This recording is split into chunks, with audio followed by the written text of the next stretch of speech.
I 12x my bankroll this NBA season. Starting with $100, I finished the regular season at a $1,200 bankroll, and this was all done publicly. I did it right on my Twitter account at GEhrenbergDFS.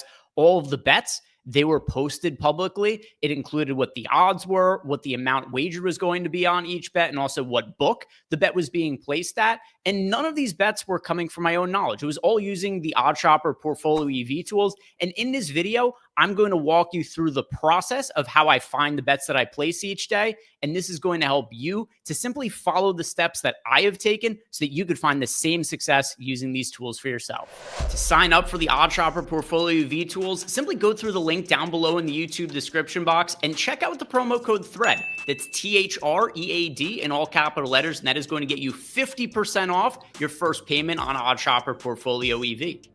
All right, so what you're seeing on screen here, this is the progression of my bankroll over the course of the entirety of the NBA regular season. You can see from day one all the way through up until the start of the playoffs in this graph. Started at $100, finished the regular season at just about $1,200, and all of these bets were placed as well as tracked publicly in threads on my Twitter handle, which you could find at GEhrenbergDFS. So what I do is every single day, I start a thread with a list of all of the bets, which includes what book the bet is being placed at, the dollar amount the bet is being placed for, as well as what the odds are on that bet. So it makes it really easy to follow, really easy to track and tail. And then at the end of each day, everything it is recapped with all the bets being graded as wins and losses, then what the total results were for the day, and what the new updated dollar amount is to the bankroll. And then we progress the next day, wherever it is we left off on the previous day. And we've done that over the course of the entirety of the NBA regular season.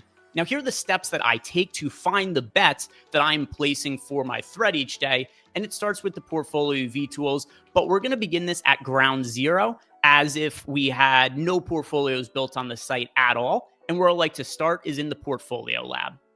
So the Portfolio Lab has all of our bets tracked historically in it over the course of the entire season, not just for this year, but as well as for previous seasons. Now, at this point in the season, I like to look at data from this year to determine which markets we've actually been best in. Now, for this, I'm going to create a new portfolio. And let's do one for DraftKings and FanDuel, just because those are the most popular books, and it'll give you guys a good idea of what it is you should be looking for when you're building a portfolio in the Portfolio Lab. And we'll do this specifically for NBA as well. So right here, I selected NBA for leagues. And now for sports books, let's just do DraftKings and FanDuel. You could have as many sports books selected in here as you want. I actually do like to build out a lot of my portfolios individually and do it by specific books, but you could also group some of them together. In NBA, it is one of the easier sports to beat from a market-based betting perspective. So in general, almost all of the markets are going to be positive for NBA, although FanDuel is a little bit trickier than some of the other rec books, which is one of the reasons that I want to include FanDuel with DraftKings, because FanDuel, we are going to make some filters to take some of the markets out of the portfolio. But here we'll have DraftKings and FanDuel selected. For bet types, we'll just include all of them for now. And now for the risk strategy, I like to go with conservative. That is what we recommend. Now, what conservative is going to do is it is going to make it so that you have lower dollar size recommendations per bet, which is going to allow you to place more bets over the course of each individual day while still getting a lot of your bankroll in play. Now, the reason that we recommend this as opposed to betting like 2 or 3 bets per day, it's just to mitigate some of the variance. That's not to say that it will entirely eliminate the variance, but it will mitigate it a little bit. And the best way to think of it like this is kind of like with a coin flip, where we know it's a 50-50 chance for it to be heads or tails. But if you only flipped a coin 4 times, there's a pretty good chance you aren't going to get 2 heads and 2 tails. There's a good chance you get 3-1 or 4-0. It doesn't mean heads or tails is more likely. It's just you're working in a small sample size, which makes it so there's a little bit more variance in the results. Whereas if you flipped a coin thousands of times, it's very likely over the course of time that you are going to get that 50-50 split. And that's where we have a lot of bets here that are plus EV that populate in the tools. And the more of them that you're placing in a given day, it's going to mitigate some of that variance. Now, like I said, it doesn't entirely go away. Like if you looked at the graph once again of my results for the entire season, there are some ebbs and flows to it. If you zoom out, it's 12x for the entire season, but there were definite little downswings along the way. And that is something you should anticipate when you're sports betting, but don't let that influence your progress or your process in any particular way. This is something that is inevitably going to happen. And the best way to deal with it is just to stay the course, continue to place plus EV bets, trust in the process, and it will turn around sooner rather than later. I had a handful of downswings over the course of the season, the worst of which was a stretch in January/December. We actually did have a stretch where I had 14 consecutive losing days, but then there's other stretches as well where you win just about every day for 2 weeks, but never think you'll never win again if you've been on a losing streak, and never think that you won't lose again if you're on a winning streak. Just stay the course, be even keeled, trust the process. So conservative, that is what we recommend here. For the minimum OS rating, I like to start at 2. An OS rating, it's kind of like the catch-all wins above replacement metric for how we grade bets here. It includes things like what the expected value is, what the odds are, and all those sorts of things go into the OS rating to give one definitive rating for the strength of each individual bet. So I actually don't change anything like expected win rate or odds range or anything like that. I just set my min OS rating to 2, and that's where I start working when I build my portfolios. So now after we have these selections made, I press view markets. Now within the markets here, what we are going to now do is select everything. And then I'm going to start looking through the individual markets, see what it is that we could do to improve the ROI of this portfolio. So you see over the course of the season that based on these selections, we have 44 estimated bets per day, with the actual ROI on those bets being 2.39%.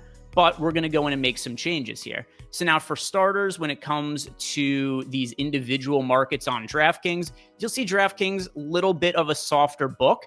And in general, there weren't really that many markets that we were negative in. There were some newer markets. We don't have that many track bets like points plus rebounds and points plus assists.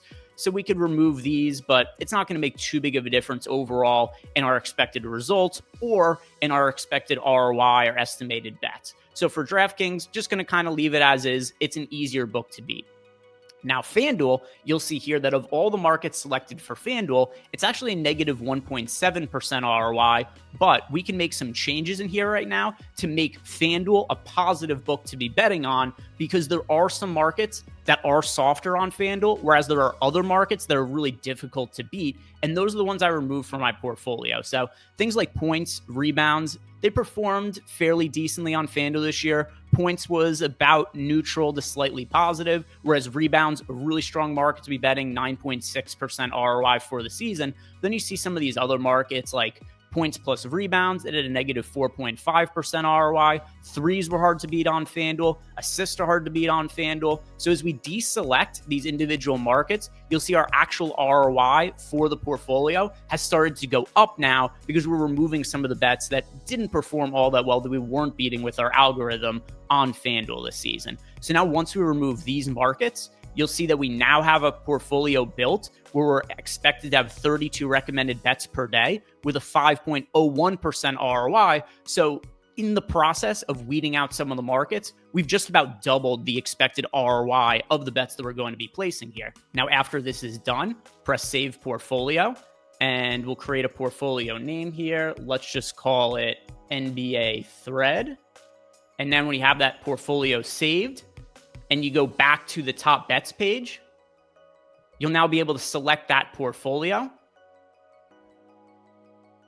NBA Thread, and now all of the bets that are currently plus EV within the parameters that we have set are going to be showing on the screen here. Now, the next thing you're going to want to do is go into the filters and then set your bankroll to whatever the bankroll amount is that you're starting with. For the purposes of my bankroll thread, I started at $100. So what we would do in here is press 100.